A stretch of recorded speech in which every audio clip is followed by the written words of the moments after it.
ہاں جی، اب ہم نے بات یہ کرنی ہے کہ جو 3 دندوں والی شد لگی ہوئی ہے، یہ جس بھی حرف کے اوپر آئے اس حرف کو ہمیشہ دباتے ہوئے اور ٹھہرتے ہوئے ادا کیا جاتا ہے، یعنی اس حرف کو جما دیتے ہیں۔ اب جیسے کہ اب یہ واؤ کے اوپر آئی ہے شد، ٹھیک ہے۔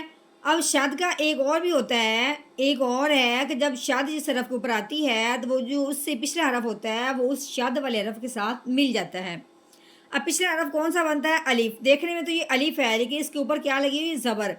الف کے اوپر زبر زیر پیش آئے تو اس الف کو الف نہیں پڑھتے، اس الف کو حمزہ پڑھتے ہیں۔ اب اس الف کے اوپر زبر آنے کی وجہ سے یہ الف حمزہ بنا ہے۔ اب اس حمزہ نے اس واؤ کے ساتھ ملنا ہے شد کی وجہ سے۔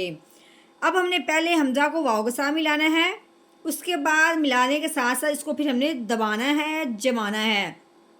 کیسے؟ حمزہ واؤ زبر آؤ، کیسے؟ آؤ، واؤ زبر وا، آؤ وا۔